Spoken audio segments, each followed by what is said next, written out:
Good afternoon, everyone. I'm Melissa Deckman, the CEO of Public Religion Research Institute, and I'm happy to be welcoming you today to a webinar that goes over the major findings from our brand new report, Mapping Support for LGBTQ Rights Across the 50 States, Insights from PRRI's 2025 American Values Atlas. During the webinar, I'd please encourage you, if you have questions for myself or for the panelists, to use the Q&A feature below on the Zoom link. But first, I want to introduce our two amazing panelists who are joining us today. So we have joining us uh, actually, I'm just going to have our panelists introduce themselves to you. So I want to first turn to Dr. Kelsey Burke, professor of sociology at the University of Nebraska and Lincoln. And then I'll turn it over to Andrew Flores, who's an associate professor of government at American University. And I should note, too, both Kelsey and Andrew are affiliated scholars with PRRI. So we're delighted to have them joining us today and sharing their insights about our new report. Kelsey, I'll turn it to you first. Thank you, Melissa. My name is Dr. Kelsey Burke. As Melissa mentioned, I'm a professor of sociology at the University of Nebraska, Lincoln. I'm a former public fellow for PRRI and now an affiliate scholar. My research areas are conservative Christianity in the United States and how that overlaps with gender and sexuality politics. So I'm very excited to be able to talk about the latest survey results today. And I'll also bring in some of the work that I am engaging in currently, a book project that looks at the origin and evolution of anti-transgender mobilization in the United States. I'm working on a book that is forthcoming with Pantheon. I'll turn it over now to Andrew. Thanks, Kelsey. Hi, everyone. I am Dr. Andrew Flores, an associate professor at American University.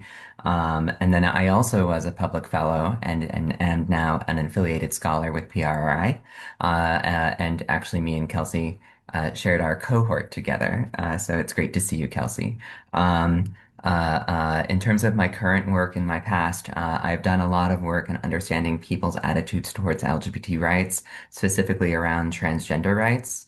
And it's not yet forthcoming, it's under contract, but there is a book project around kind of how we understand changes in public opinion in the past decade. Really dynamic time period. And I think I'm looking forward to reading your book, Kelsey, because I think it'll be highly informative. I can't wait to see both of the books. And so please, if you're in the audience, you don't follow Kelsey or Andrew in their work, please follow them on social media. They're just some of the top scholars right now analyzing and explaining what we're seeing with respect to these issues. So I want to turn now to the latest report that we've issued from our American Values Atlas. And so all right. Well, I strongly encourage folks, if you haven't had a chance yet, the report is live. There's much more details in there are many more details in the report. So please take a look if you get the chance. But I want to start first by talking about the methodology that we use with the survey. One thing that's really terrific about this American Values Atlas is that it relies on a probability sample of close to 22,000 adults. And so because of that, with some opt-ins in terms of very small states, because of that, we have a really rich data set that allows us to get a good estimate of attitudes about things in all 50 states. And we're able to kind of dig a little bit deeper into the data with different demographic breaks to help us understand fully what's happening with respect to attitudes about LGBTQ rights. The margin of error for the sample is plus or minus 0.87, again, reflective of the very large sample size that we have. I also just wanted to acknowledge our funders, the Glenn Family Foundation, the Hewlett Foundation, and the VEACH program at Shelter Rock for their support in helping us undertake this research. First, I wanted to provide a very brief look at LGBTQ Americans according to some demographic trends that we're seeing. Again, there's more analysis in the larger report. But we find nationally that 1 in 10 Americans, 10% identify as part of the LGBT community. This includes about 3% of Americans identifying as gay or lesbian, 4% as bisexual, and 2% as something else. In previous years, of course, we find similarities that younger Americans, those 18 to 29, are far more likely to identify as LGBTQ. We find that's 20% in our survey last year, followed by 8% of Americans between the ages of 30 and 49, and then about 4 to 5% for those Americans who are over the age of 50. Because we are the Public Religion Research Institute, I always like to take the chance to look at sort of how religion, factors into the makeup of both LGBT Americans and all Americans. There's a lot of shades here on this, but just to kind of give you a really quick 2 points that I think are really important about this table. Here on the left side, we're looking at the religious breakdown of LGBTQ Americans, and on the right side, we're comparing that to Americans writ large. And one thing you'll notice that the big kind of chunk of purple are those who identify as religiously unaffiliated. So in our survey, they essentially, when they're asked about their religious background, they check off that they're nothing in particular, and also whether that means that they are agnostic or atheist. But essentially, LGBTQ Americans, about half are identify as having no religious affiliation at all. That's much higher, not quite twice as many, but almost twice as many as all the national average when it comes to identifying as religiously unaffiliated. But I think also importantly, we do see about half of LGBT Americans are religiously unaffiliated, but that means also that half identify with a religious tradition. So I think that's important to bear in mind. And the other thing, like a really kind of an interesting point here, is that LGBTQ Americans are more likely than Americans overall to identify with a non-Christian religion. So 12% of LGBTQ Americans identify with some other faith tradition that's not Christianity. All right, now we're going to get into our long-standing questions we ask about attitudes on different LGBTQ policies. And really, over the past decade, PRRI has asked 3 questions of Americans when it comes to LGBTQ rights. One of those, and that's the blue line on the figure, is we ask Americans whether they favor or oppose large non-discrimination protections for LGBTQ Americans. We also ask Americans, this is the green line, whether they support or oppose religiously based service refusals, so the right of a baker or a website designer to refuse to serve someone who is gay or lesbian or LGBTQ due to religious reasons. And then finally, we've asked about marriage equality for quite a while as well. And so with respect to general trends, if you compare last year's data to 2015, we see that attitudes about non-discrimination protections have largely stayed the same over the past decade. Broad majorities of Americans, 72% we find last year, are supportive of those non-discrimination protections for LGBTQ Americans. When it comes to the issue of religiously based service refusal, and please bear in mind too that several years ago, the Supreme Court essentially ruled that in the creative 311, 303 case. I can't remember the specific numbers that go in the title of that court case. But essentially, the Supreme Court ruled due to religious freedom grounds that a website designer could refuse to provide a wedding website to a same-sex couple, for example. And in fact, the Supreme Court has been, I think, far more likely to lean into religious liberty cases as opposed to some broader protections in some ways. But really, there hasn't been much of a change. About 59% of Americans actually oppose allowing those sorts of companies to refuse service there. And then finally, with respect to same-sex marriage, we have still seen over the past decade more support generally. 53% of Americans, about half in 2015, supported marriage equality. It's now to 65%. One thing you'll note, though, and we talk about this more in the report, in 2022, we saw sort of the high peak of support for both non-discrimination protections and marriage equality. In 2022, 80% of Americans supported non-discrimination protections and 69% supported marriage equality. We'll get into a little bit about what's maybe causing those slight changes with respect to support for these issues. All right, let's kind of break into the non-discrimination protections a little bit more. One thing you'll notice with this chart here, we're breaking down Americans' attitudes by party. So like many facets, I think, of American politics, we have found that that there's massive party polarization when it comes to attitudes about LGBTQ rights here. And so what we've seen in the past decade is that what was, a smaller gap, like in 2015, it was 78% of Democrats compared to 61% of Republicans supporting these broad protections, really about 17% gap, is now sort of a chasm, right? 90%, according to our most recent data, of Democrats say they support non-discrimination laws compared to now 56% of Republicans. And really, there's been a big cratering of support for non-discrimination protections among Republicans just in the last 3 years, a drop of about 10 percentage points. So I think that's a really important facet to remember when we're looking at the overall trends when it comes to non-discrimination protections. Here, we're looking at support for non-discrimination protections by religious affiliation. Again, remember, about 72% of Americans support these, but there is definitely variation depending on which religious identity you have. On a positive note, I would say vast majorities of most religious people do support non-discrimination protections.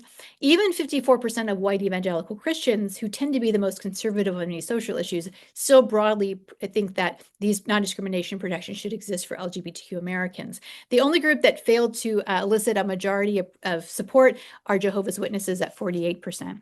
But even within these groupings, right, we do have some differences. Typically, members of minority faiths tend to be more supportive of non-discrimination protections, as do people of color. And so one thing also I think that's of note here, we often talk about white Christians a lot in our data analysis, and we find that white mainline non-evangelicals and white Catholics tend to be more broadly supportive of these protections than their white evangelical Protestant counterparts. There is a range of attitudes when it comes to support for non-discrimination protections across all 50 states. Here, we're providing a heat map to show the percentages of state residents who support these non-discrimination protections. And so I think the smallest amount of support we see, no state drops below 50%, but Arkansas is probably closest to that at 53%, whereas states such as California, Maine, on the coastal areas, you see broader support for LGBTQ discrimination protections. All right, we're going to get to opposition to religiously based service refusals. And here we have found, unlike the previous issue back in 2015, Republicans have generally been more opposed to allowing small business owners to refuse to provide, or rather have been less likely to oppose small business owners in their state to refuse to provide those products and services, whereas Democrats have always been far more likely. That again has sort of extended a bit over the last couple of decades here, whereas this is a case where independents really tend to follow the national average here. So again, another situation where partisans feel very differently over this issue of religiously based refusals. And here, unlike what we saw with respect to non-discrimination protections, we do have a little bit less, I think, support for this idea or rather, I guess, less opposition to this idea. Sometimes the double negative is a little hard with refusals and opposition. But nonetheless, here we find that only about 3 in 10 white evangelicals on the very bottom are opposed to these sorts of refusals. But notably, we see with respect to a lot of religious minorities, far more opposition. And I think it probably speaks somewhat to their marginalized status in American society here. Whereas we see with other white Christians, white Catholics, and mainliners, again, less likely to oppose these kinds of refusals, but they're not as, but it's very different than what we saw with non-discrimination protections in a lot of ways. And like before, we see a lot of variation when it comes to opposition to religiously based refusals. Here, if you look, red states in particular, those lighter green states are where we see less opposition to religiously based refusals, whereas on the coast areas, again, this is kind of similar. If you were to overlay the Electoral College map, you see some similarities. Red states tend to be more less opposed to religiously based refusals, whereas blue states tend to be more opposed to those sorts of refusals. Finally, I want to get to same-sex marriage attitudes, which we've been tracking for the last decade. Again, very big partisan differences between Republicans and Democrats in terms of their support. What we have seen, though, compared to 2015, Republicans are more supportive of marriage equality than they were a decade ago. Similar with Democrats, although Democrats started at a much higher level of support compared to a decade ago. Again, independents tend to be slightly higher than the national average here. But again, there hasn't really been much movement among Republicans in the last 3 to 4 years, a slight decline among independents, which I think is why we see that kind of national support for same-sex marriage going down just a little bit over the last 3 or 4 years.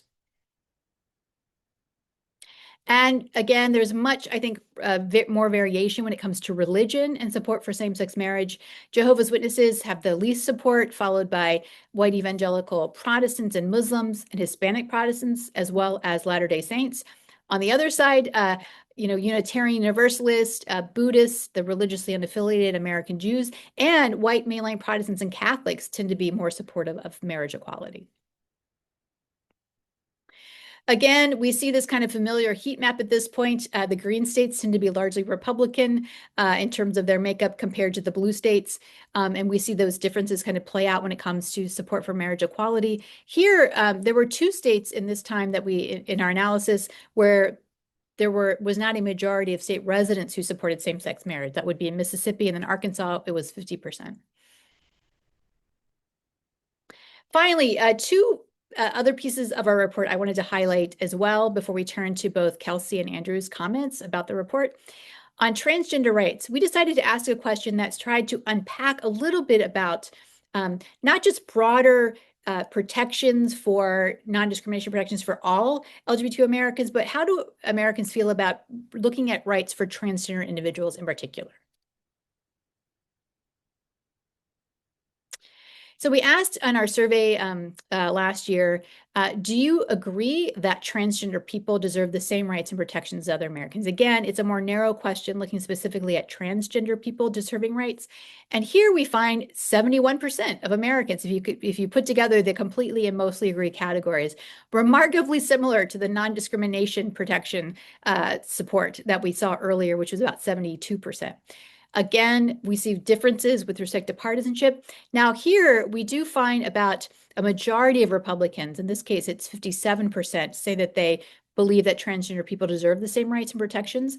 But compared to Democrats, though, it's much less, right? Nearly 90% of Democrats agree with those sentiments.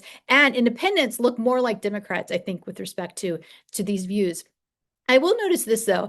Sometimes we decide to map the entire kind of variation of the question, in part to look at intensity, right? And so I think I'm really struck here in this figure that just 16% of Republicans completely agree with this sentiment compared to 66% of Democrats. So clearly, the intensity really is something to kind of bear in mind as you're looking at this data. If we look at it by religious affiliation, again, I think it's notable that a majority of most religious groups, we don't have enough cases for all the minor religious groups here, but we asked this, I think, twice in our survey collection data last year. But we find that a majority of people of faith support broad protections for transgender rights in America today. Again, sort of the similar patterns, though, that are still evident here. White evangelicals tend to be, and Hispanic Protestants, who tend to, I think, be more socially conservative, are probably the least supportive. But again, it's a majority of those individuals as well. So we've looked kind of at the idea of a broad express support for transgender protections, but here we're looking at a very specific case of a law that really disproportionately impacts, obviously, transgender individuals, these bathroom bills that we've heard a lot about over the past decade. So a decade ago is when we first asked this in 2016, we found that relatively few Americans favored laws that required transgender individuals to use bathrooms that corresponded to their sex at birth rather than their current gender identity. But we know clearly in the past decade, 2016, it was 44% of Republicans. That's now ballooned almost double to 81%. A huge, massive shift with respect to those opinions. Whereas Democrats have kind of remained similar at 30% today, but 27% a decade ago. Independents have kind of crept up with respect to support for those laws. But this is a very different situation politically. The context is different. In 2016, when, if you recall, I think North Carolina was one of the first states to try to pass one of these pieces of legislation, and a lot of businesses in North Carolina were threatening to leave the state over this issue. It's a very different kind of situation we find ourselves. The context has changed quite dramatically. And so as a result of that, we've seen support for these bills, these bathroom bills, really inch up over the last decade. All right, I think that is the last slide. And so I want to turn it over to our guests to give some of their feedback. And I want to first start with Kelsey for them to share their feedback and their comments on the report. Kelsey.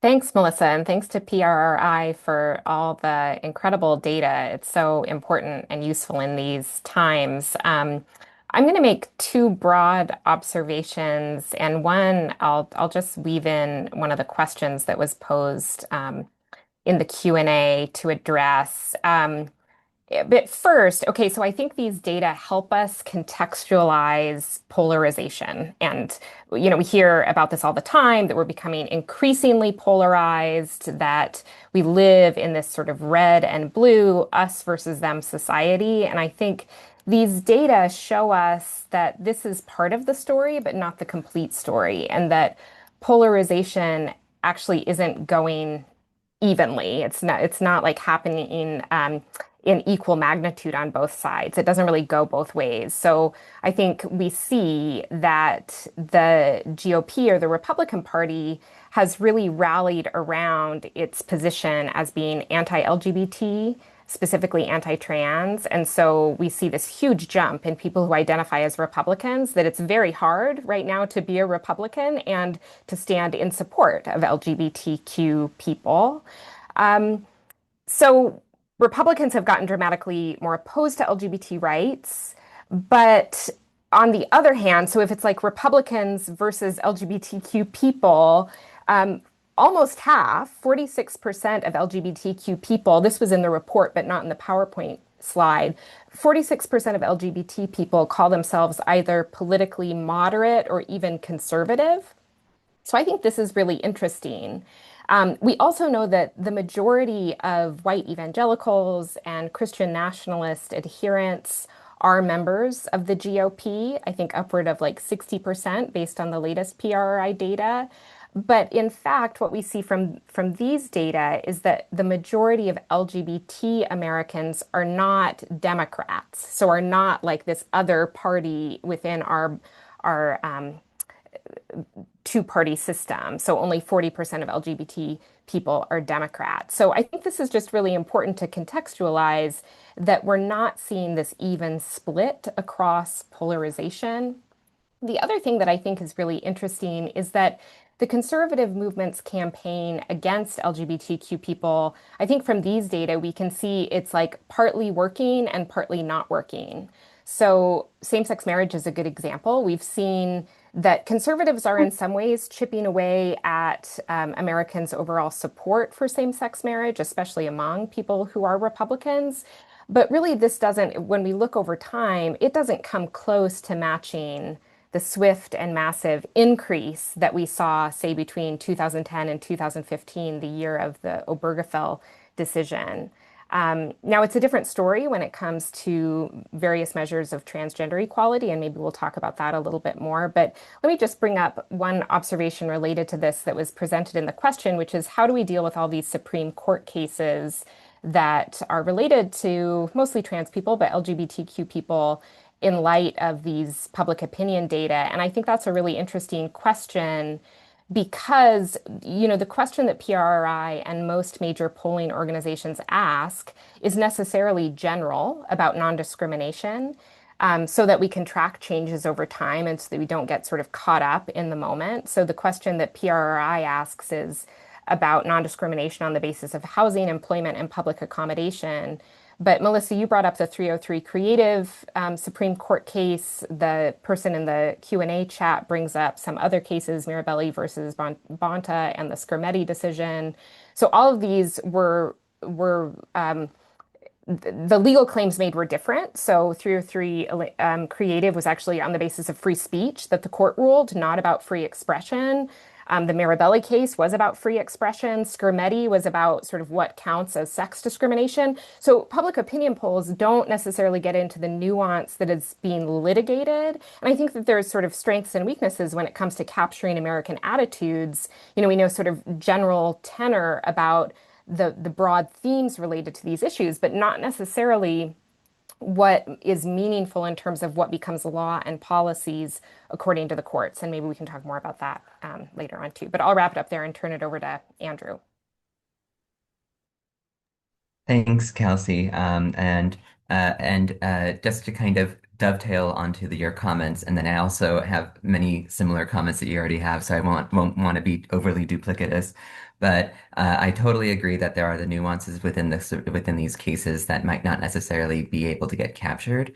But then it's also about how maybe the media and the courts kind of approach the rights that are being infringed and whether or not this is a case of discriminating against LGBT people or discriminating against transgender people, versus as put in the Q&A, this kind of more coercive frame where an individual feels as though they need to accommodate LGBT people and that they don't have the ability to refuse. And those tensions do get picked up in some aspects of survey data in the sense of I've done some experiments in this where we actually ask people kind of, is it like, do you want to force trans people to use a particular bathroom or versus accommodate in various ways? And the notion of forcing someone actually reduces actually makes people express a more supportive attitude because individuals themselves don't necessarily want to be the one that is discriminating. So there's some really interesting dynamics there in terms of how these cases get framed and then also how they get communicated in say the mass media that also misses maybe many of the nuances that are actually happening in many of those cases.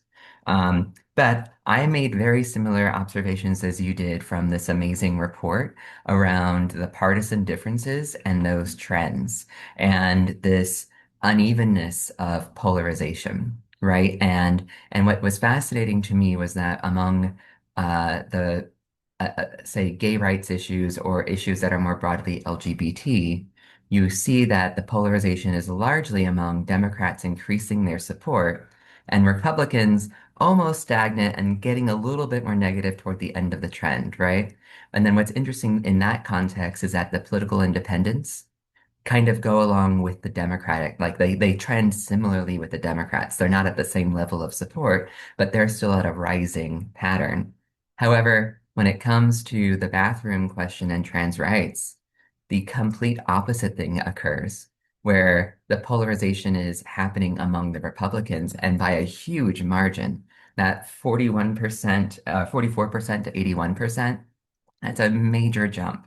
And then if you look at the independents, you see that their trend line is moving correlating with the Republican trend line and not with the Democrats, right? And so there's kind of this subgroup issue that people are separating out kind of how they think about, say, same-sex marriage or how they think about public accommodations for transgender people and are distinguishing those items in how they kind of think about their approval of those issues. And it's impressive to me to kind of think about what does the party stand for, and then how do people in the masses kind of respond to those components, right? And so if you think about what the dialogue and the discussion today is, especially among Republican circles, there's a lot more activity going on in terms of public accommodations, transgender people and transgender rights, as well as around sports and, education policy. Are Republicans actively uh, making a strong claims against marriage equality? Not really. There are still some, but not as much, right? And so I wonder if there's this idea of party consolidation and what the party stands for, and that the reason why you might see some of these trends particularly among like the public accommodations for trans people, are a little bit more flat among Democrats, is that the Democratic Party or Democratic elected officials have kind of sometimes have been very vocal on these topics and then have other times not been so vocal. And so maybe there's this asymmetry in terms of the issues that are getting emphasized and then how that gets perceived by the people who are partisans in the masses, but then also, but then resonates with your political independence. And so that's where you can kind of see that your political independents are kind of going in different directions when it comes to some aspects of LGBT equality versus other aspects of LGBT equality. Andrew, thank you very much. I think that's a really good observation about the not just the asymmetric polling data we see, but the emphasis within the actual parties themselves. I think it's true also that I think several years ago it was very clear among many Republican activists that marriage equality was the law of the land, right? And so but I think Americans were less formed in their attitudes about transgender issues. And so they decided to use it as a wedge issue and to kind of, in some ways, sometimes frame it as like equality issues, like in girls' sports and those sorts of things, even though, of course, the actual number of folks that this impacted was so incredibly small. But as a narrative tool, I think it was quite effective in perhaps shaping the views of independents who tend to be less tuned to politics and information and news anyway, right? So I think that's a really interesting observation. I want to switch it back to Kelsey. I have a question for Kelsey. I know that you're currently in the middle of completing your next book on the anti-transgender movement in America, as you discussed. So in what ways do you think that movement, this is kind of leading, I think, following the conversation we just had, in shaping public opinion? And is there any evidence that public support may once again move in favor of transgender right? I think there was kind of definitely a sea rise of support for transgender Americans. And so I'm just kind of curious, what would move the needle to maybe perhaps have Americans move in a different direction on this issue? Yeah, thanks. I mean, one of the things that might seem like an obvious contradiction from these data is that, as you presented, Melissa, 7 in 10 Americans think that trans people should have the same rights as other Americans, but only 4 in 10 think that they should be able to use the bathroom that aligns with their gender identity. So this seems like a contradiction to many of us, but what I see in my qualitative work, so where I'm like on the ground talking to activists, observing school board meetings and state legislative hearings, is that these attacks on transgender people, or what we would perceive perhaps as attacks on transgender people, are successful because the messaging insists that they are not, in fact, attacks on transgender people. So bathroom bills, for example, the messaging goes is actually requires everybody to use the bathroom that aligns with their sex assigned at birth. This phrase conservatives don't like, actually, so they say their biological sex, which they say is common sense. So they have this perception that there is a contradiction in their belief that trans people should be treated like others, but that they support these bills that regulate bathroom access for trans people. And I feel like one of the things I always say when I'm talking on public opinion data is that when we're thinking about anti-trans attitudes, this is really not a grassroots movement. So we hear stories about concerned parents, or the athlete on the girls' sports team who is coming in second because there's a trans athlete who's competing against her. These are stories that are really orchestrated by very well-funded, very well-connected national organizations. And so I think that's really important to say, that these pieces of legislation that are cropping up all across the country are nearly identical to one another because they have been crafted by organizations whose job it is to try to find those issues that will garner the most support among constituents. Just to give you one example, a group that now many people have heard of, the Alliance Defending Freedom, this organization that is behind all of the Supreme Court cases I mentioned and behind many of the model pieces of legislation affecting transgender people. So it's one of the most powerful and richest legal organizations in the whole country. It's a Christian legal organization. When the group was founded in the 1990s, its name was actually the Alliance Defense Fund. So just that it was to fund these conservative campaigns. Um, so PRRI asks about the topics that I think are the most prevalent across state legislatures, which are, as Melissa brought up, these bathroom bills, and then also questions about sports participation for transgender students, and also healthcare access for transgender minors. And so to the question, I guess, about is there evidence that the public may move once again to be in favor of transgender rights, only time will tell.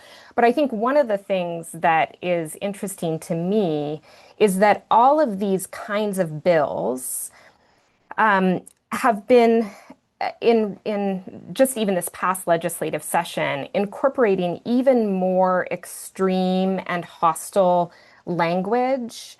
So Kansas is one example that comes to mind, where as a part of its bathroom bill, it included language that instantly illegitimated the driver's licenses of all transgender people, right? So this is pretty extreme. This is different than the bathroom bills that have come before it.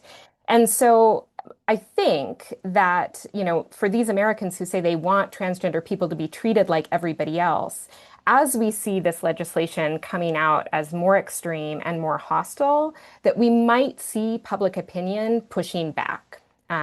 So time will tell, but that is, one option for the future. Andrew, did you want to add to that, to Kelsey's comment? I think Kelsey is very well put there. I was even thinking about, I think it was the CEO of the ADF's daughter that was testifying at a school board meeting on trans rights issues, and she wasn't even a resident of that school board. Like she wasn't even like that. She was just someone there that was kind of planted there to kind of advocate for the ADF's perspective. So there's definitely this kind of top-down strategic component here, both at the legislative level, but then you can also think at the school board level as well, where there's a lot of activity going on all these topics. Um, uh, um, One thing that I wanted to bring up, and this kind of is getting back to the idea that you say, Kelsey, about kind of the extremity of like certain aspects of these policies. And as they get more extreme, is the public going to respond more? One interesting development that just happened in the last couple months is that states like Colorado, advocates again are opposed to the expansion of transgender rights, are now actually trying to take these issues directly to the voters. So that was a unique change. So when you think about the marriage equality movement and the movement opposed to the same-sex marriage, they use the ballot box a lot. They put this question to the voters a lot. And after marriage equality, that tactic kind of was set aside, and it was very much using elected officials and allies within state legislatures. So now there's a new change in potential strategy about going back to the ballot box and bringing the voters in directly to these discussions. Now, some of the work that I've done in this in the past with marriage equality is that actually making people to force a vote on these topics makes them actually have to think about them a whole lot more. And I hypothesized then that maybe there was a strategic move to not use the ballot box when it came to trans rights, because it might have, brought the public in too much of a way. But yet, if it seems as though, at least to some of those advocates, that these issues are resonant enough with their position that they think that they can win at the ballot box. And so that to me is an interesting development in the current era of, say, what's going on in LGBTQ rights. Thank you, Andrew. I want to follow up on another question with you, and this is something we've talked about in the past and something that I think is highlighted more in the larger survey report. But what we're seeing is support for LGBT rights is declining among younger Americans. I think compared with older Americans, they're still, slightly higher or, very, are kind of matched with, I think, other age groups in American society. But really, there has been a decline in support but for marriage equality, but also for non-discrimination protection. So I'm just kind of curious your thoughts on what we're seeing with younger people and their changing attitudes. Yeah. The patterns among the youth in the two time points that you have are like there are differences, and those differences are meaningful. Though it's not necessarily that you have a majority of the youth now going, we're opposed to marriage equality, right? But there is this drop, right? And I had to think about what's going on with our youth these days. And one thing that is apparent to me is that gender has become such a strong component of our political attitudes and political orientations. There's always been, or since the 70s, 80s, a gender gap in people's political opinions, right? This has kind of become more stark in our younger generations, and this is mapped on because of various characteristics. One component is that the gender gap is even the largest between, say, young white men and young women of color.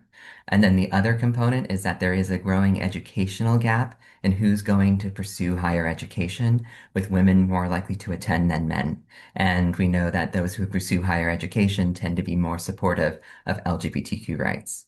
And so I'm wondering if there is this gendered polarization among our youth that is actually linking up to why we're seeing these drops in support.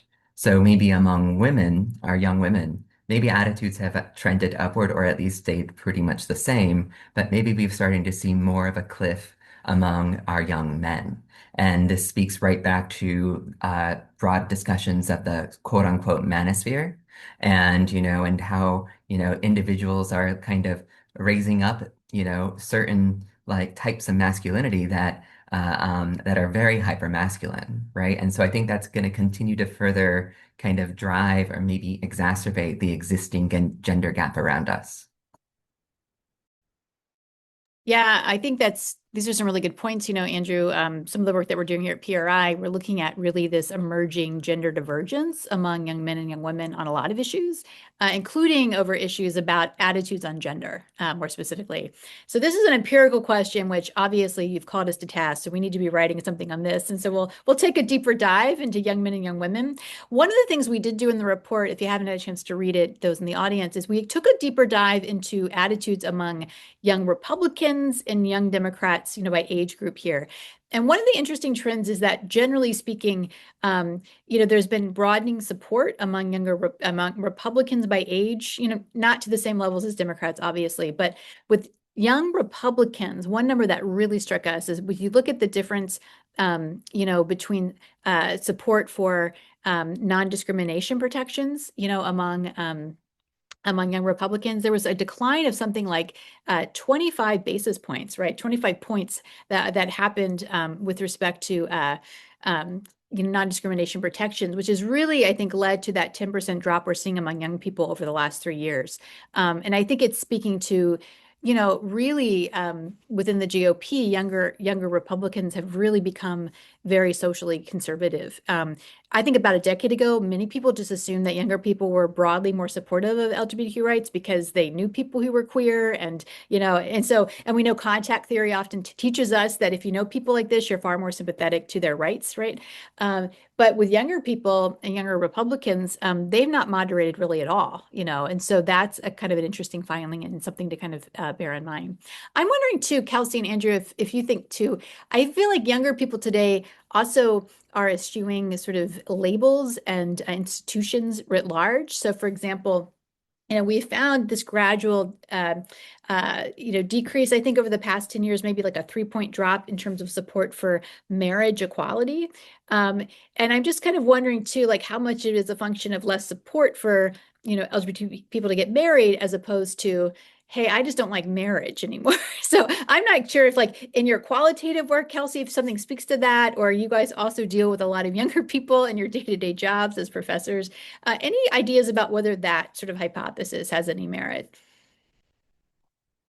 I can chime in just to say, I think in my observations, um, the mobilization around or against LGBTQ rights is really capitalizing on this moment, which, as you say, Melissa, is trying to eschew these traditional labels of even right or left, conservative or liberal.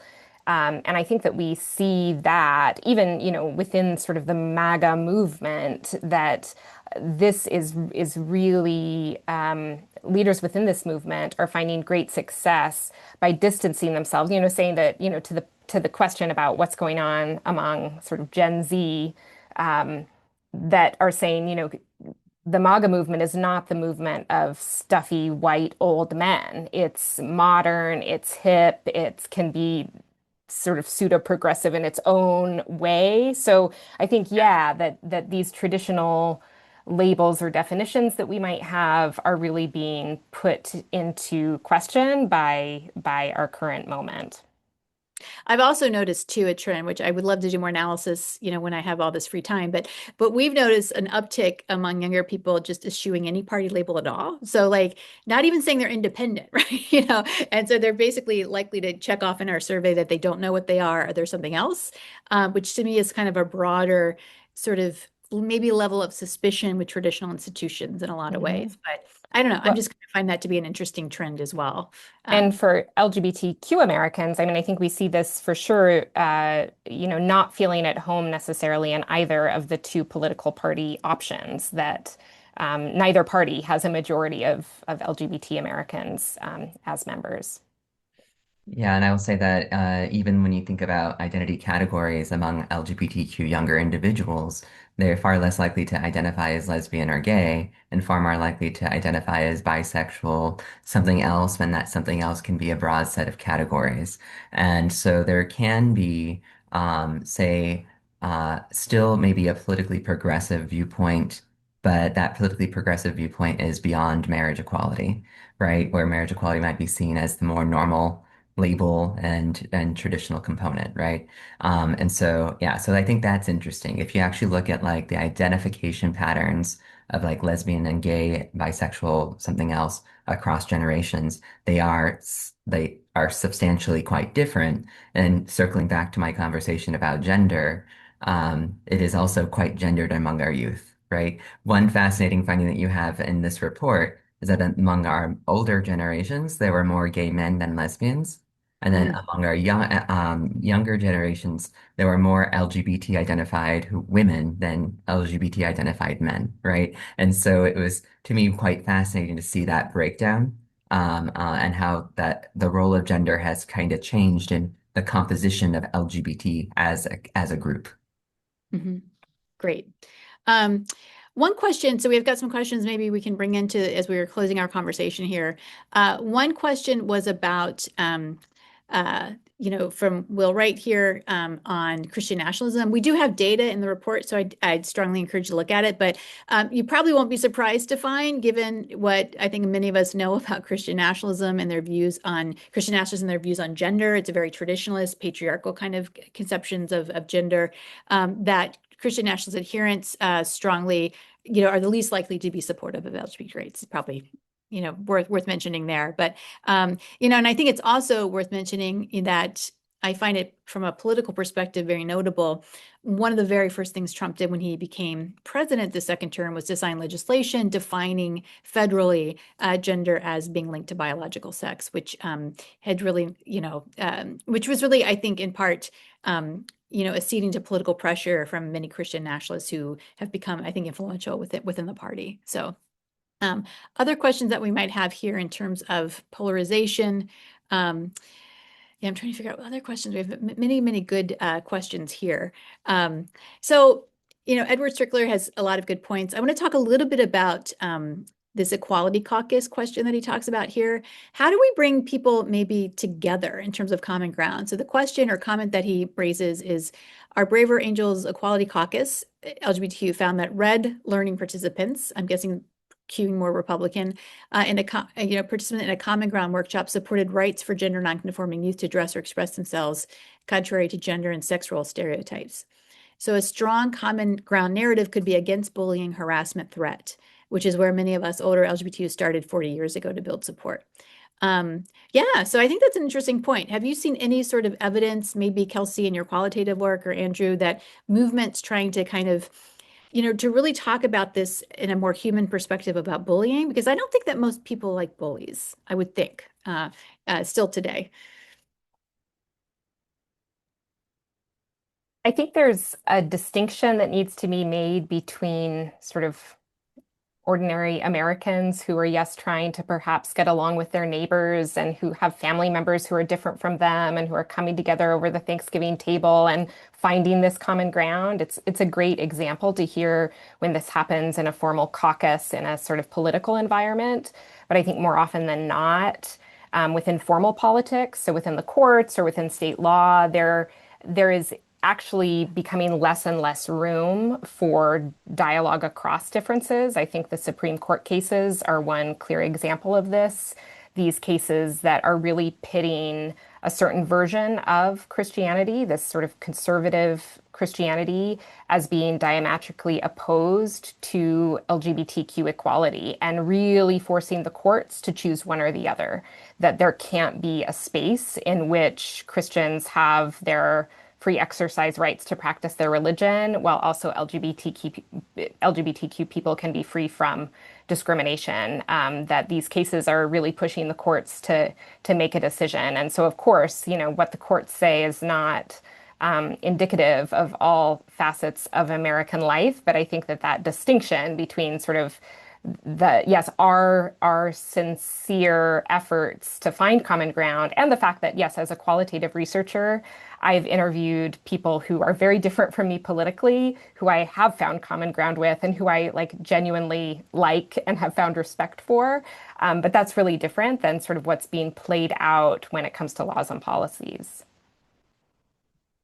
Yeah, and I would just add that you can have these right understandings of common ground, like, yeah, we don't want people to be bullied, right? Students should feel safe at school, but then it's juxtaposed again in this kind of zero-sum way of, well, if your parents don't approve of you, like using certain gender markers, then the school is lying to your parents now if they allow that to happen, right? So they bring in this parental argument as a juxtaposition to kind of say, no, we need to have this. And that could be seen as one type of bullying by school administrators to these trans students. So there's opportunities for common ground, but there's opportunities for disconnect as well. And one thing I will say is that I think what is missing in the broader ecosystem, like say in our mass media communications, are the stories of transgender youth and transgender people generally. There's just far fewer of those. And so people are able to kind of have a picture in their head of what they think of as who is transgender. And without that humanization component, they're able to kind of rerun with their emotional, reactions versus actually finding a grounding of the humanity component here. Like we don't want people to be bullied. Time for one final question from Kim Dugan. She says, I'm curious about your views on the attack on trans women in sports and its relationship to the views toward trans rights more generally. Kelsey, I'm going to let you have the first word here.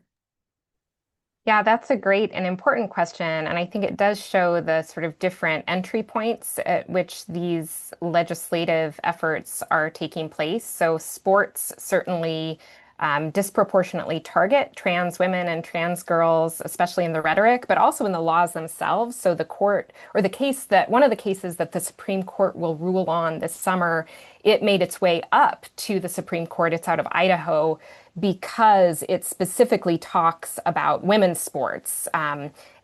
Separate from all sports or separate from boys and men's sports. So the ACLU claimed that is a violation of Title IX because of that specific focus. So that's definitely the target. But we see other forms of legislation like gender affirming care bans that are actually focusing on sort of the threat of trans boys or trans men. The idea that girls who are not trans will be convinced that they are trans because of this idea about social contagion, or that they're learning about this from their peers or on the internet. So, of course, the common thread across these different cases is non-trans or cis girls and women as being the perceived threat, or I'm sorry, being the perceived victim of threat, that girls and women are those that need protection and harm. So I would say actually the focus, I'm maybe less interested in how this focuses on trans women specifically in the case of sports, but actually how across the board we see non-trans women and girls being sort of held out as this figure that needs protection from threat, as a way to advance an anti-trans politic. Andrew, I'm going to give you the final word if you have any final thoughts. Oh, I was just going to say, building off of Kelsey, that this definitely gets reflected in opinion data, where people's attitudes on trans girls in sports does kind of bleed into other aspects of trans rights. And I've also seen some data recently that's showing that it's more broadly affecting people's support for LGBT rights broadly. So yes, there is kind of a broader ramification of this one particular topic, and then how people are starting to think about a collection of issues where each of these issues themselves have the nuances that might probably should be brought up even more. Well, thank you both so much. I can't believe it's 2:56. I'm not sure what happened there, but I feel like I've learned so much from both Kelsey and Andrew. I'm grateful for both of them for joining us today and giving their thoughts on both the survey, but sort of essentially where we are with public opinion writ large. Still so much work to be done here. For those of you in the audience, please, I encourage you to take a look at our larger report that's on our website. We also have far more research on LGBTQ issues that we've done over the past couple of years. That's really free and available to the general public. Please follow us at PRI Poll on Instagram, on Blue Sky, on LinkedIn. And if you feel so inclined, feel free to make a donation. Our work is a nonprofit, and so we're always looking for more support for the work that we're doing in other areas when it comes to religion, culture, and American politics. Again, thank you so much for joining us, and I hope you all have a wonderful rest of your day.